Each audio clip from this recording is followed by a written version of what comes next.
Brave New Conversations is funded by subscribers like you.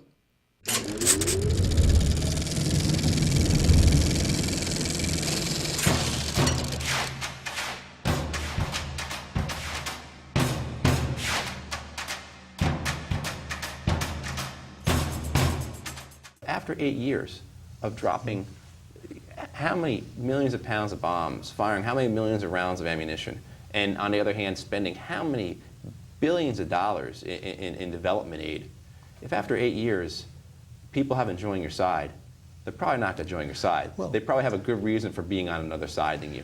And the point to keep gripping on to, too, is that these people who looked favorably on the Russians and now look favorably on us did not win. And part of the reason they were not able to win support or to destroy or to neutralize the other people in that country. And there's no reason to think that it will happen now. And just like Ambassador Eichenberg said in his dissent to the troop increase, which I'm very proud of. I'm very proud to have served with him, and especially proud to have seen his dissent. There's a dependency. After 8 years, the Afghan government is dependent upon us to do everything. And it was most likely the same way in the Soviets. That's why Najibullah only survived for 3 years, because he was dependent upon an outside power to keep him propped up. Same way with Karzai. He's dependent upon us to prop him up, and he's not even worthy to be propped up. He's corrupt, illegitimate, has no interests in bettering his country. Really, only him and his people are only really interested in lining their pockets. And you see the people he surrounds himself with. War crimes. The people he surrounds himself with, like Fahim and Dostum, and these guys are war crimes villains, drug traffickers, and not like drug traffickers like they've got a pound of pot in their pocket. You're talking guys who are dealing in hundreds and thousands of kilos of heroin. These are very despicable, horrible people that our troops should not be dying in support of. It's a shame on us that they are. Yeah, and another aspect of that I noticed in reading this stuff is we'll be there until they, the phrase they used in Vietnam, we'll stand down as they stand up. We're there to provide a shield while they will take over the task.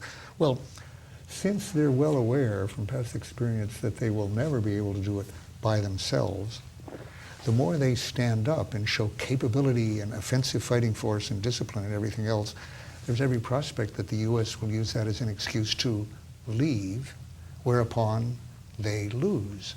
So their incentive to take over the fighting from the U.S. is nowhere on.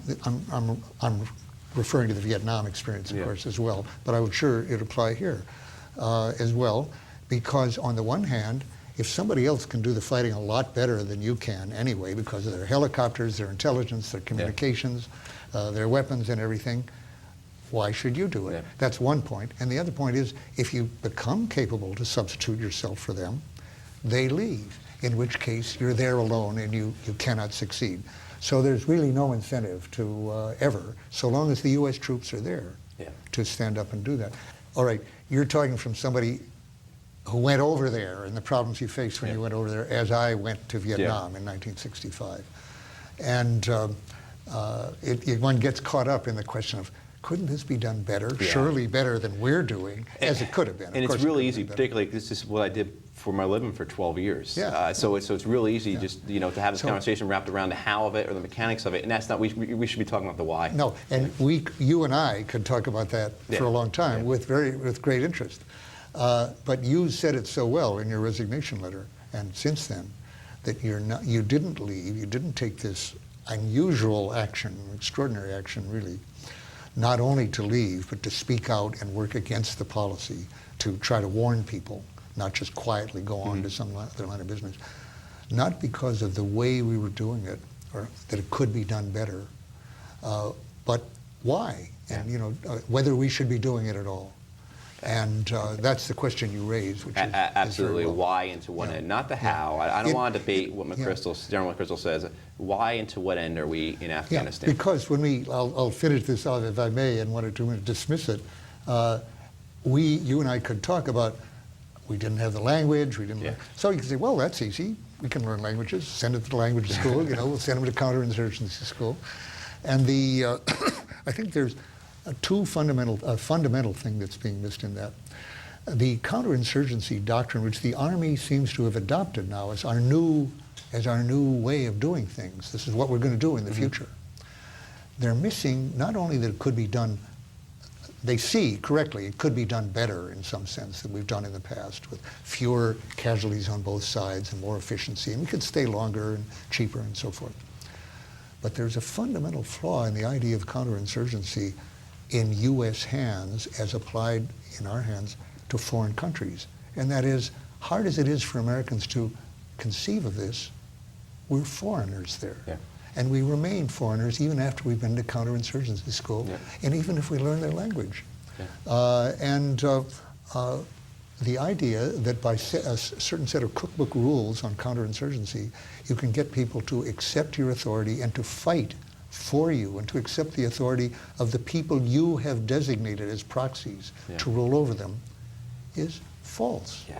I would even go so far as to say that I don't think any foreign country has ever applied counterinsurgency in the sense of winning the actual willing support of the people, yeah, and the authority of the people. It's never happened.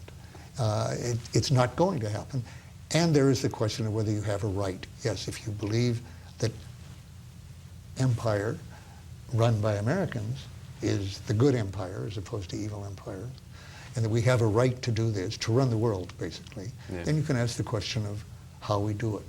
Now, let me mention one other analogy from both my experience but the Soviet experience. When I was there in '86, as I was saying, they were showing the brochures in Russia, in Moscow. I spoke to, well, I'm reading the same documents you were talking about from the National Security Archive, yeah, which are amazing. Yeah. I totally agree with you. You're reading the same thing now or next year, yeah, in Obama's cabinet. Yeah. Oh my God, you know, but if we leave, people will say we were feckless. Why were our troops killed already? Yeah. We made a mistake earlier. We've been disloyal. We're leaving our allies and stuff like that. We're a failure. But a guy named Velikov, very good guy, Evgeny Velikov, who was the top science advisor to Gorbachev, and I was talking to him mainly about nuclear policy, which he was very involved in, and which I wanted to influence. So I wanted to talk to him about nuclear arms control. But we got on to Afghanistan. And he said, and he was a top advisor to Gorbachev at that point. Now, if you've been reading these documents, you know, that's just when Gorbachev had been in for 1 year saying, this isn't working. Yeah. What can we do? You know, how do we get out? It's similar to, I know conversations with folks on Capitol Hill and in administration of, what the hell are we doing? And how can we get out? Yeah. So, but one very strong point is I was just reading these documents.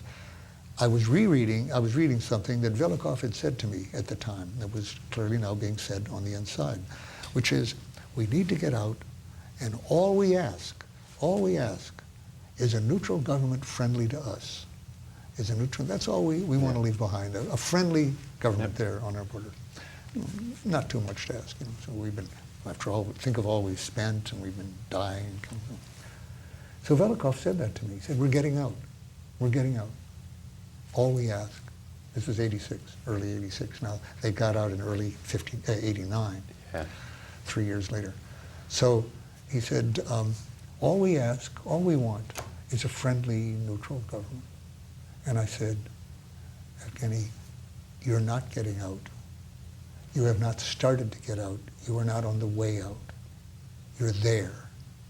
You will not start to get out until you give up the determination to decide what government will succeed you, and to determine the government, yep, of Vietnam. If that's the problem, you have to stay there to do it. And eventually they did, to my surprise, actually, even sooner than I expected. But it took a while, yeah, a long time. And we're hearing that now, you know, if only all we ask, you know, in Afghanistan is this or that. We keep changing our goals. We went there for I don't think you'll find anyone who will argue against us actually going there in 2001. Certainly, if you find someone, I have a question why they would argue against that. But it's now 2009. We keep changing what our goals are. We keep changing what we want to get out of this, what the benefit of our troops dying is for. And we keep changing it, and it's wrong. I mean, we went there for particular or specific reason, we've accomplished that, we need to move on. What it comes down to is there really aren't many good reasons for killing other people en masse. I'm not a total pacifist, you're not a total pacifist. And there have been reasons in the past. World War II is the big shining example. If there was some benefit to the United States, if this was going to make the United States safer, I would be all for our occupation there. But it's not making us safer. So I'm very realist in a lot of these things I say. And just, foreign policy should be done for the benefit of the United States. It's very simple. We've said this so much, maybe we can put it in earlier, but something I've been thinking here. A big analogy is our total unwillingness to learn anything from the French experience in Vietnam, which was against the same people in the same terrain, literally the same leaders, in the same cadre, in the same terrain there, with American money. So we didn't bother to translate the French books on the war. I spent a lot of effort trying to get Rand, with some success, to translate a couple of the books that they never bothered to learn, because the French, they lost 2 world wars. We had to come in and help them, They're racist, unlike us. That didn't even have to be said. They're racist. That's a problem. They're colonialists, et cetera, et cetera. Yeah. And they didn't have helicopters. That's so going to make. yeah. They don't have a few helicopters. That's going to make all the difference. Well, again, we don't learn from the Russians, and I think what it comes down to is, yes, for all their brutality, and yes, Russia is a different society and so forth. I think we should be telling our leaders right now, or asking them, give us a good reason why we will have any greater success than the Soviets did. I don't think there is a reason. No, I think the only thing we have for us is the only reason why we think we do better than the Soviets is our own hubris. That's the only reason I think so. There's a book called The Bear Went Over the Mountain. It was written at the end of the 80s, I believe, by a guy named Grass, I think. I can't remember. However, it's a very good primer on the Soviets' tactical experiences in Afghanistan fighting the Mujahideen. My friend who went in with 2nd Battalion, 7th Marines into Helmand Province in the summer of 2008. It was very bloody in 2-7, lost a lot of good dudes. But after they were done, they took this book, The Bear Went Over the Mountain, and they took out the tactical and graphic overlays, the illustrations of how the Mujahideen fought the Soviets. And then they took those overlays of ambushes and other attacks, and then they looked at their own experiences. And in some cases, almost down to the same terrain features, same geographical features, they were attacked the same way that the Afghans had attacked the Soviets 20 years earlier. I mean, really remarkable. Like literally almost identical. Remarkable. I was smiling when you said that because I could see where it was going. It was exactly like that in Vietnam, where almost nobody ever looked at the French maps of where the Viet Cong, or then called the Viet Minh, had controlled. And of course, they were the same places that they controlled under us, where they had the support of the population thoroughly and where the terrain favored them. So one of the things people keep, one of the tenets of counterinsurgency is that you have to separate the insurgents from the population. One of the things we kept saying over there is, like, how do you separate the insurgents from the population when the population is or are the insurgents? And it's our unwillingness to acknowledge that there are a large group of people who are not on our side and who won't be on our side, and who were never on the side of the Afghans that are on our side, and who were never on the side of the foreign occupying powers. And we have to accept that, acknowledge that, and realize that just fighting them will only beget more fighting. Fighting is only, putting more troops is only going to fuel this insurgency. I'm really afraid that we're going to put 20, 30, 40,000 more troops, and all we're going to do is put them in more valleys or villages where we're not presently at, and more people are going to fight us. Or we're going to do this thing where we secure the population centers and just barricade ourselves in, garrison ourselves in the population centers, support one side of the Afghan civil war, and just exacerbate that situation and allow it to continue without any real reconciliation. Would you get out of Helmand Province? I would. I would get out of large parts of Helmand. I would. There's no benefit for us being there. So how far, let's say in the short run, if you were the president not worried about re-election, which is, there's never been a president like that in his first term. So, and anyone who says that's not a concern for this president is a fool, or for any lying. President, For any president. exactly. Exactly. If, however, you freed yourself from that notion somehow.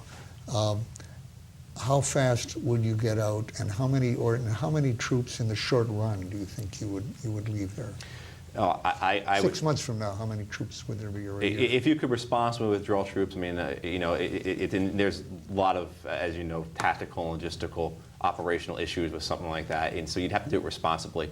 But I would like to see us draw down to below 15,000, below 10,000, a bare minimum.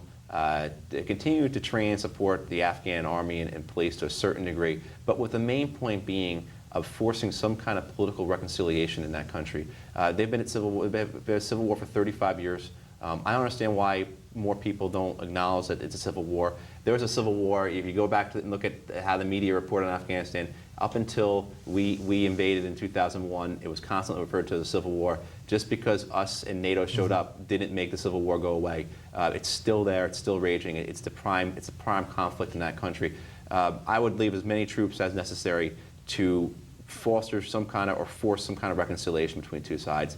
But I would stop combat operations in those valleys, in those villages where people are fighting us only because they don't want us there.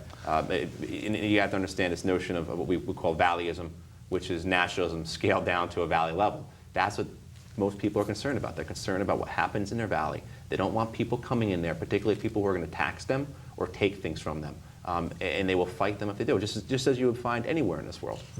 This is what would happen in the United States if something like that happened. I've learned from you, listening to you the last couple of days, several points.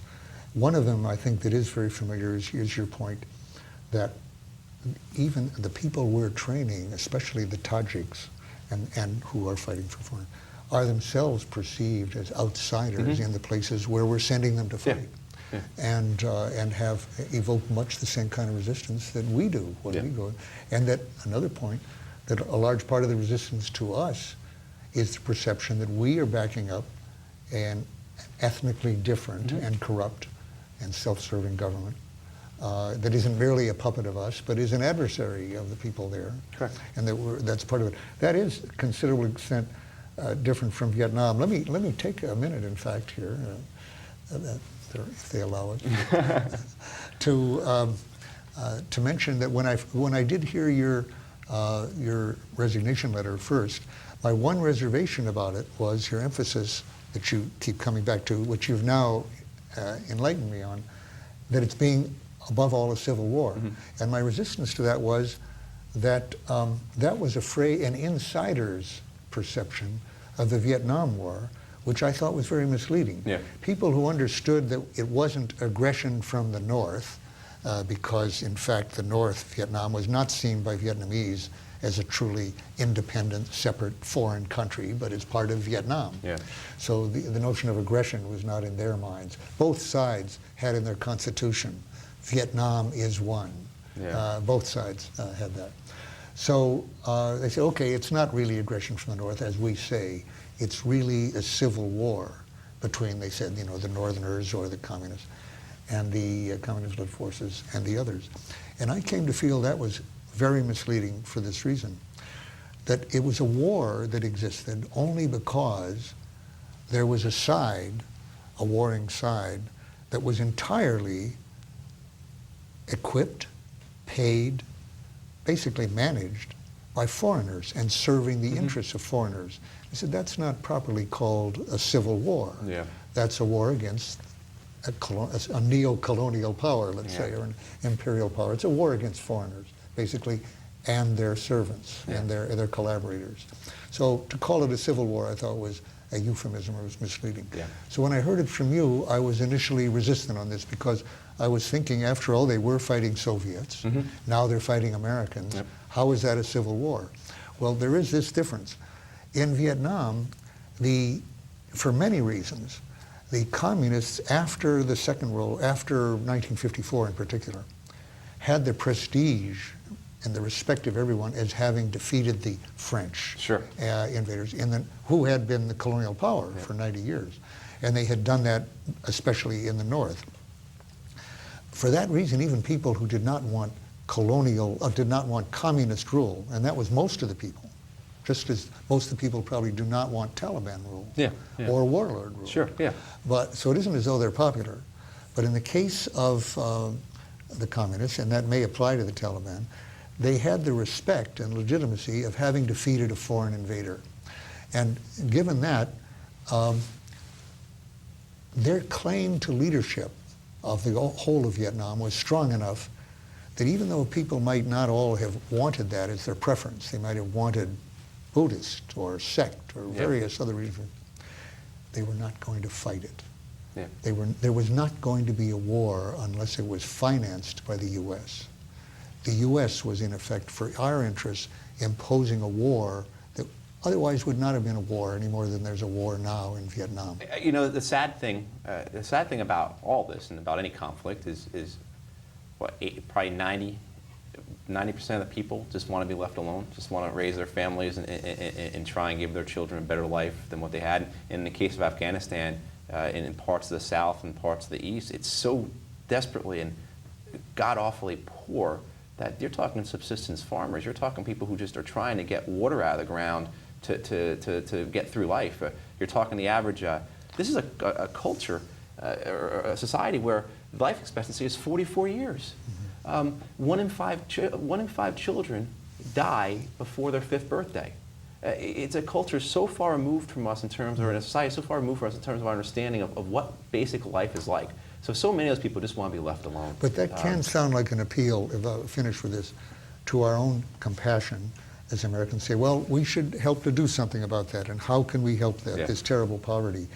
And I think what I learned from you, and from everything I hear about Afghanistan, we are not in the end, or even in the short run, going to be helping those impoverished people by occupying their country and fighting those who will continue to fight and risk their lives and kill and die to expel foreigners and outsiders, including the outsiders we back, the outsiders of their own language. Exactly. That we back. Yep. And so that it's an illusion, a delusion to think that we are helping those people, those victims, by victimizing them with our airstrikes, our presence, which does nothing but evoke more conflict.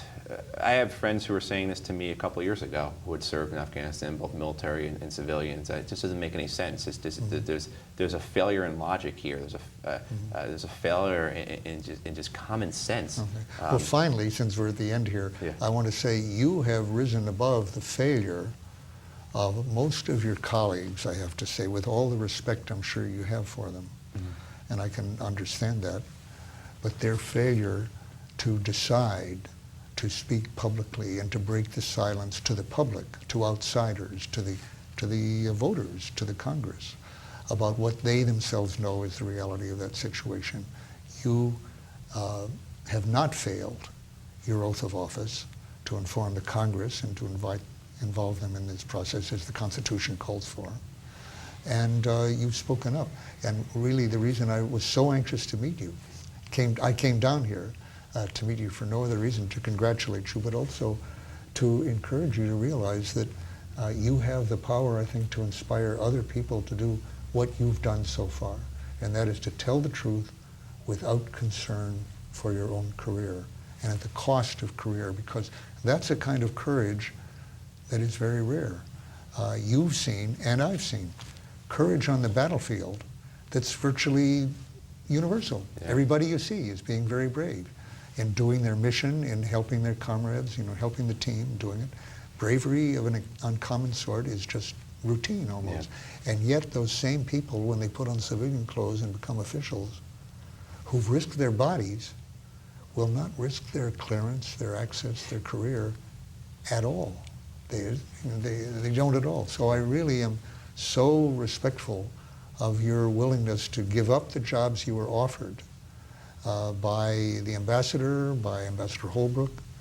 I'm really impressed by that, and I hope very much that that example will be seen and emulated.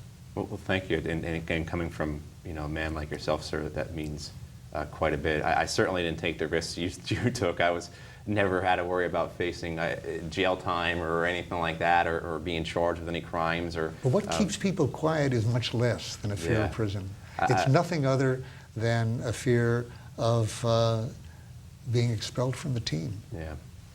But like I said, I appreciate those words. I can't tell you how much that means. For me, it was just a crisis of conscience that got to the point where I said I can't participate any longer. You know, I was your age, you're 36, right? I was your age when I came back from Vietnam, convinced after 2 years there that it was a losing proposition. I hadn't yet arrived at the realization from reading the Pentagon Papers that we had no right to be there following the French or supporting the French from the beginning. But that it was hopeless, that we ought to be out of there. But I spent 2 years, which you've missed. I wasted 2 years doing what, in effect, Holbrooke offered, working from inside and telling the story inside. What the Pentagon Papers, which cover a 23-year period, and then it goes on beyond that, revealed was that the president doesn't need somebody to tell him the reality, like you or me, because he has people who do that. Yeah. He has heard it. They have heard it. They're getting the story in there, and for whatever reasons, careerist, ambition, political, I would say the reasons are very heavily political. Yes. He's ignoring it. So what you have the ability to do is to change the political environment in which he works, or someday she works, by going outside and working constitutionally to affect the understanding of the people who don't know the reality because they've been lied to by the administration because they haven't taken the effort. Congress, the public, the media, and so forth, telling them, not speaking truth to power inside and secretly, which is very seductive but has no real effect. But rather to tell the truth to the people who lack power because they don't know the truth, and you're empowering them by telling it. So that's what you're doing right now, and you absolutely made the right choice, and that's what I admire so much. It's very rare. Thank you. I appreciate that very much.